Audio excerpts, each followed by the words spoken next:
bu'insi naannoo Amaaraa keessa deemaa jiru akka dhaabbatuuf haala mijeessuuf hundaa'ee daanqaan danuus mudachuu ibsa. Kaawunsiliin nagaa kunin magaalaa Finfinnee kutaalee naannoo Amaaraa garaagaraatti namoota hawaasa bakka bu'anii fi dhiibbaa uumuu danda'an jedhanirraa hundaa'e. Kaawunsiliin kun qaamolee walitti bu'insa keessa jiran maraaf waamicha nagaa dhiyeessee erga socho'uu eegalee baatii lama ta'uuf deema. Haa ta'u malee Agiyoonaa bu'aa kan jedhan buusuu hin dandeenye jedha. Sababii kana maali obbo Wayaachoo Tashalaa dubbii hima kaawunsiliin nageen kanaati. በፋኖ ኃይሎች በኩል ግን የተቸገርነው ያደረጃጀት ወጥ አለመሆን ነው።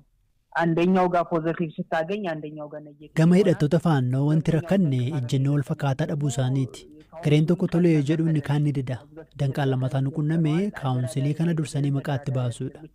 Nuyi akka kana dura ibsinetti mari'achiisuufis miti kan hundoofne. Warra mari'atu keessas hin seennu. Kaayyoon keenya haala mijaa'aa uumuudha. Ta'us gareen muraasni qajeelummaa yoo nu hubatu kaan immoo dursanii maqaa nutti baasutu mul'ata. Wanti isaan jedhan maali dursa caasaa tokko haa ijaaruudha. Kan immoo yoom akka hundeessan wanti nuti beeknu hin jiru. Ajajaa tokko jala jiraachuu dhabuun isaanii akkuma nu qoreetti jira.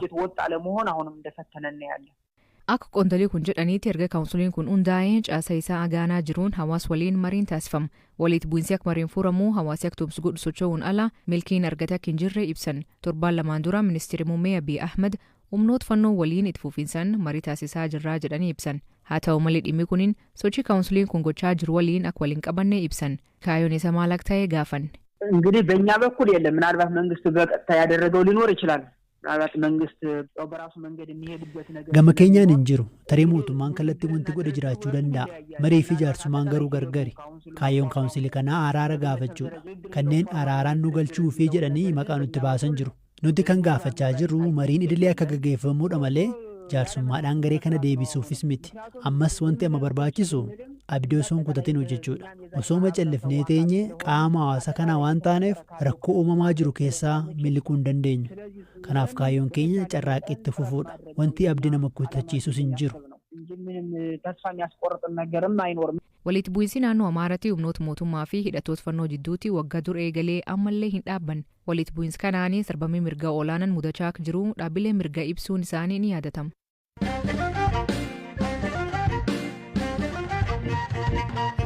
Pireezidantii Yuukireen loltoonni biyya isaanii torbaan olii fi Raashiyaa keessa jiran ammayyuu gara fuulduraatti qajeelaa jiru jedha. Loltoonni Yuukireen daangaa Raashiyaa ce'anii haleela erga bananiin booda loltoota Raashiyaa 100 ol booji'uu biyyattiin beeksifte. Waraanni Yuukireen erga daangaa Raashiyaa seenanii loluu jalqaban torbaan lama taa'ee jira. Kunis erga Raashiyaan Yuukireen weerartee isa guddicha jedhama. Hirphaa gammachuu gabaas qaba. Yuukireen daangaa Raashiyaa seentee lola ammeessinaan Raashiyaan kutaa bulchiinsa daangaa Yuukireen kan taate Belgorod keessatti labsii yeroo muddamaa labsuuf dirqamte. Pireezidantiin Yuukireen Volodymyr Zeleniskiin miidiyaa hawaasaa isaanii irratti loltoonni Yuukireen daangaa Raashiyaa keessatti lolarra jiran loltoota Raashiyaa booji'uudha himaniin. Kana malees Yuukireen Raashiyaa naannoo Kursk jedhamutti lafa kiiloomeetira iskeerii 1000 to'achuu ibsiteetti. Ajajaa waraanaa olaanaa biyyattii Oleksandar Sireskii waliin ta'uudhaan yoo dubbatan viidiyoon mul'ataa turan. Ajajaan waraanaa Yuukireen kun har'a loltoonni isaanii Kursk keessatti loltoota Raashiyaa 100 booji'uu Zeleniskiitti himaniiru. Hunda keessan nan galateeffadha. Kun ijoolleen keenya gara qe'eetti akka deebi'an ariifachiisaa jedhan. Dabalataan Yuukireen diroonii Raashiyaa 23 keessaa 17 ofirraa qolachuu yoo ibsitu, Raashiyaan immoo diroonii Yuukireen 117 rukuttee kuffisuu ibsite. Yuukireen daangaa Raashiyaa bulchiinsa Kurskitti ceetee lafa qabachuu erga eegaltee torban tokko yoo ta'u, ollaa bulchiinsa Kursk kan taate Belgorod keessattis sodaa leellaa Yuukireen irraa kan ka'e labsiin yeroo muddamaa labsameera. Yuukireen Belgorodittis ceetee lola banuu baattus misaayilaan haleelaa turte. Erga Kurskitti lolli baname Belgorodittis loltoonni Yuukireen seenuu danda'uu sodaa jedhuun Raashiyaan labsii yeroo muddamaa kan labsite. Haleellaan Yuukireen gaggeessaa jirtu haala Belgorod keessa jiru hammeesseeraa jedhan bulchaan Belgorod Vyacheslav Gladkov. Sochiin waraanaa Yuukireen daangaa Raashiyaa keessatti gaggeessitu Puutin yaaddeesseeraa jedhan pireezidantiin Ameerikaa Joo Baayiden. Waraana loltoonni Yuukireen Raashiyaa keessatti banan ilaalchisuudhaan odeeffannoon garaagarummaa sa'aatiiwwan muraasaan akka isaan qaqqabu kan himan Baayiden tarkaanfiin kun Puutin waan godhu wallaalchiseeraa jedhan. Hoogganaan duraanii tajaajila tika United Kingdom Sir Alex Younger Yuukireen daangaa Raashiyaa cabsitee seenuun tarkaanfii jajjabummaan fudhatte bu'aa buusaa jedhan. Pireezidantiin Raashiyaa Vladimir Putin Kiiv weerara banteef deebii cimaa argatti jedhanii dhaadatan. Haleellaa tasa Yuukireen Kurskitti raawwatte ilaalchisee pireezidantiin Yuukireen Volodymyr Zeleniskiin Raashiyaan waraana nutti fidde amma waraanni qe'ee isaanii gooleeraa jedhan. Raashiyaan bara 2022 Yuukireen weeraruun lafa bal'aa kutaalee biyyattii dhuunfachuun ni yaadatama.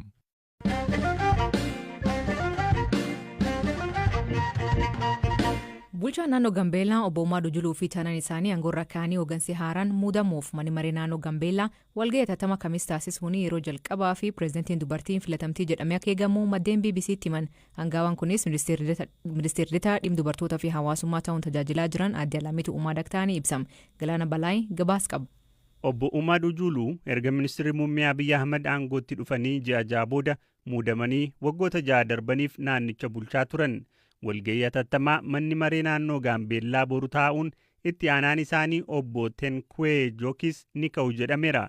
Aangawaan haaraa naannicha bulchuuf muudamuuf jedhanis sadarkaa bulchaa itti aanaatti akka tajaajiluuf jedhan ibsameera. Kunis miseensa mana maree naannichaa waan hin taaneefi. Aangawoonni naannichaa 2 BBC'f akka himanitti naannichatti hooggansi haaraa kun muudamuuf gamaagama paartiin biyya bulchuu taasisee hordofeen kanneen aangoorra jiran akka jijjiiraman murtee waan dabarseefi. Paartichi qorannoo taasiseen misoomaaf nageenya irratti raawwiin mul'ate dadhabaa dhufuu isaa irra ga'u beeksise. Murtee kana miseensa koree hojii raawwachiistuu dhaabichaa akka ta'an obbo Juluu fi itti aanaan isaanii obbo Tenkwee akka beekanii fi akka itti walii galan qondaalli naannichaa ibsaniiru. Naannoo Gaambeellaatti gamaagama paartii biyya bulchuu hordofee hooggansi yeroo jijjiiramu kun yeroo duraatiif miti. Naannoon kibba lixa biyyattiitti argamu kun irra deddeebiin haleellaaf walitti bu'iinsi keessatti mudataa jira. Haalli kun bara bulchiinsaa aangawaa boru aangoorraa kaafamuuf jedhamanis qoreera. Dubartiin naannicha bulchuuf jedhaman Aadde Alamituu kana dura naannoo Gaambeellaa keessatti hooggantuu biiroo akkasumas itti aantuu afyaa'ii ta'uun tajaajilaniiru. Itti aanaa isaanii ni ta'uu ka jedhaman ministeera bishaaniif enerjiitti gorsaa ministirichaa akka turan Dr. Gaalwaak Roonidha. Komishinii mirga namoomaa Itoophiyaa gabaasa baatii Guraandhalaa keessa baaseen caamsaa waggaa darbee kaasee namoonni 138 ajjeefamuu akka mirkaneesse ibsuun ni yaadatama. Waggoota dheeraa fi uummanni daangaa Keenyaa fi Itoophiyaa gubbaa qubatu rakkoo nageenya miidhamaa jira. Guyyaa dheengaddaa qaamni hidhatee Keenya seenuun namoota nagaa 8 ijjeessanii reef isaanii gubuu himan. Jalqabjii kana akkanuma mooyeleetti poolisii dabalatee namoota nagaa 3 ijjeessan. Senetaa Mohaammed Cutee waan mudatee akkanaan hima. Dhiyoo tanaaniti garibu gan 30 booda kan dhibaa jira. Boodaan kun eessa ba'ee, Sololoo ba'ee, Borol ba'ee, bakka dukkannaatiin ba'a. Boodaa kun namni booda kan qubatu namni cufti namum takka. Afaan Booranaa dubbatu.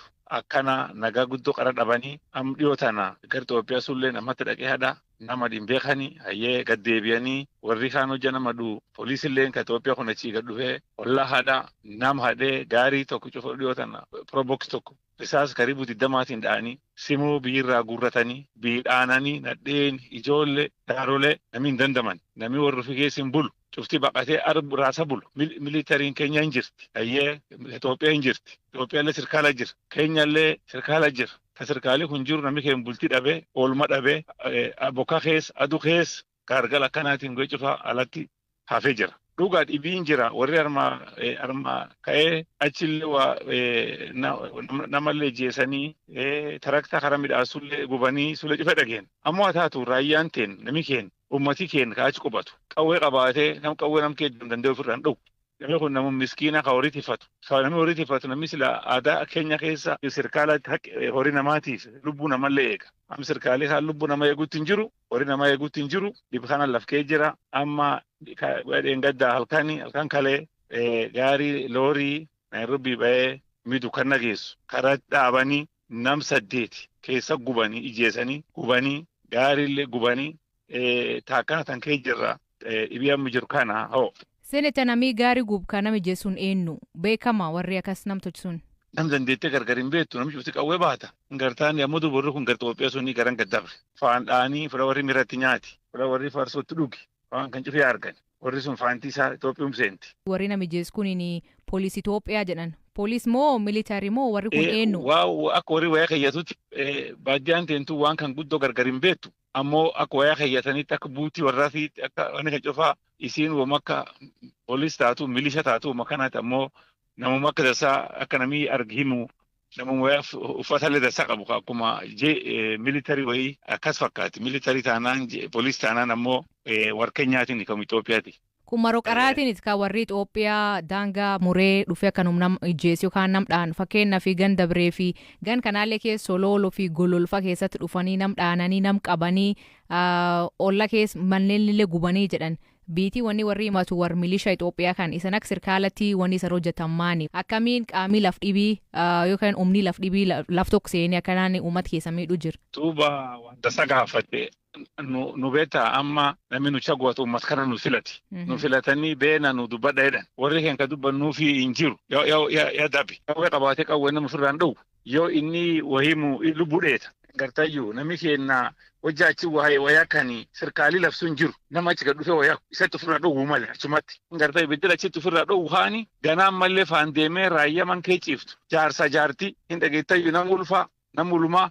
Nam ijoollee xixiqqoo nama fayyadamee ciisu cufaa aananii hobbaasan. Duuba nu akka ajana gaafatan sila akka sirkaalatti warri sirkaalii Itoophiyaa nam lafarra dhufee warra achumatti ofirraa dhowwu malee. Hin dhageetta yoo ajaan namni beeta achii dhufee eegi namni wayakkee gad deebi'e duuba beeta ollaa dhufanii hadhanii ollaa warra ofii keessa baasanii dhibi guddaan nu qabnu sun. Isa warra Itoophiyaatti waan kan himatanii. Beeta ani akka senetaa marra hedduu amma sanallee statement qaba. Statement marra hedduu gaafadhe. Statement an gaafadhu maanii fi warqeen dhufanii bultii dhowwan. Warqeen maaf dhufanii warra ofii keessa baasanii akka sirkaala marra hedduu gaafadhe. Amma rakkoo nageenya kanaaf keessumata booda tanta rakkoo keenyaaf Itoophiyaa jidduu jirtu sana furmaatii maa jettanii yaaddan isan? Jaarsii abbaa laftanaa Dr. Ruutoon Halleeni Prime Minister ka Itoophiyaa waliin teettee nu ollaa nu namtakka waliin qabna. Gamsullee namni sirkaala harkaa qabu Prime Minister Oromoo. Namni isaa gara tokko Isiyooloo bakka mooyyale qubatullee boora nama afaan Oromoo sun dubbata namum takka. Yoo jaaroleen tun lamaan sila walitti dhuftee wal gaafate maal hin dhaban sila. Galatoom senetaa. Ayyee galatooma san.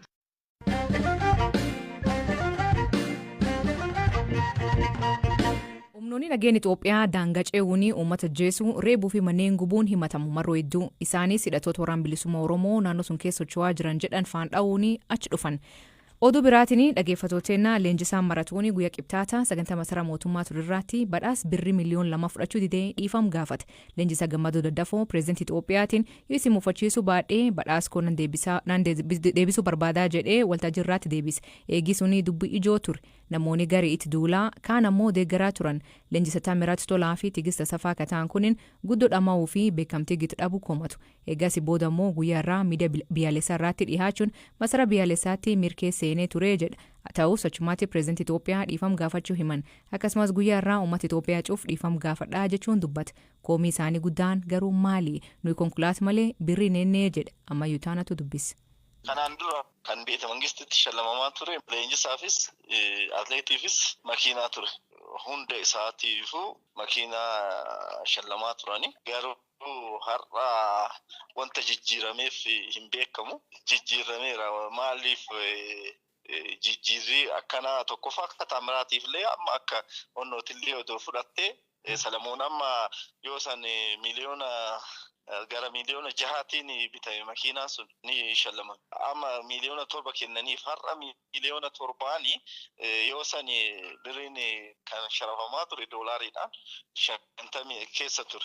Har'a ka taamira shallamame jechuun miliyoona 3 duwwaa shallamame jechuudha. Wanti biraa hin jiru. Immoo ka iddoo kanatti ka eegne makiinaadha malee birriin eegne. Iddoo kanatti ta'ullee ka qabu jechuudha. Vaaliyuu leenjisaadhaa kennamu waan xiqqaateef. Onnoo keessatti galma mootummaa keessatti ta'uun isaa pirezidaantii afur ta'uun isaa garuu nuti yeroo baay'ee iddoo waan dhabneef har'a kana haala kanaan dubbachuu dandeenya jechuudha. Badhaasa kana duraan tureen dhuguma Salamoon makiinaa badhaafameera garuu leenjisaaf konkolaataan badhaafamee beekaa? Landanis irrattis badhaafamanii siruma Landanitti makiinaa 3tu badhaafame. Hussein illee badhaafamee Malaakuunis Ilma Bartaas badhaafameera. Tole heerkooti badhaafameera. Isin kan eegdan konkolaataa ture jechuudha badhaasa sana irratti? Badhaasa irratti konkolaataa ta'a jennee eegne malee birrii ta'a jennee namni eegee hin jiru. Amma namoota gaafan argeedhu kooch maal ta'anii safuu cabsanii warra hidhanis argeera warra sin deeggaranis argeera. Namoonni bilbilanii waan sitti dubbatan qabu namoonni sin beettafaa. Warra michuu malee namni biraa. Waltajjii sana irratti xiqqoo aarii keessa jirtu akkasin argetti tarii koomiin sun koomii bubbulee jechuudha. Maalirra mee? Koomii kan kooduu fi koomii atleetota hundaati leenjisoota hundaati. Okay amma hajii gara dhumaa waliin leenjisaa turre ji'a tokkoof. Hajii 50 shallama miliyoona 250 garaagarummaa. Hajii adiloo jechuudha. Guddaa. Amma sin dhuunfaadhaan leenjistuu mi kooj? dhuunfaadha. Kanaaf amma dorgommiin gaafa dhufedhe garuu atileetonnis illee leenjistantu biyya filatamaa. Kanaaf badhaasi kun xiqqaateedha akkasitti nu badheeni. Guutumaan guututti akkana qabu. Xiqqaachuun akkana konsideerii haala kana godhamuu hin qabu. Yeroo hundaa leenjisaan dhiibamuu hin qabu. Leenjisaan 10 biyyaa badeettan eessatti? Ijoollee baay'eedha. 10 gahuu dhiisuu hin danda'a garuu Ameerikattis, Awustiraaliyaattis amma ijoollee baay'eetu bade. Baruma kana keessa Awustiraaliyaa bichatti leenjisaa 5tu bade. Kiroos kaantirii kun hunduu kan dholate dhiibbaa kanarraa. Dhaggeeffattoonni waa'een leenjisa kanaa guddum dubbatamee miidiyaa hawaasummaa irraa teessanii yaada keessan dhiyeessuu hin ooltona fakkaata. Gaazexeessaan keenya is dubbisee ammayyuu taana am stuudiyoo na biraatti argama ammayyuu maaf dubbii ijoo ture leenjisaan kun? Dubbiin kun waan hin baramneef natti fakkaata. Tokko bakka pirezidaantii biyyatti argamanitti bakka sagantaa guddaa jirutti dubbatanii waan hin baramneef natti fakkaata. Inni biraa immoo dhimmi ijoo silaa qabxii ture qabxii biyyattiin olompikii irratti galmeessite. Amma erga dubbiin leenjisaa kun ijoo dubbitee booda dhimmi qabxii amma kaayyuu hin jiru. Silaa rakkoo jabaa fi furmaata kan barbaadu silaa dhimma qabxii sana ture. Kaaniin ammoo namni gari yeroo Itoophiyaan qaala'insa jireenya keessa jirtu kanaatti birrii miliyoona 2 namni deebisuun nama qoosuu jedhanii haasaa turan. Dhugaa kanneen akkas jedhanis turan.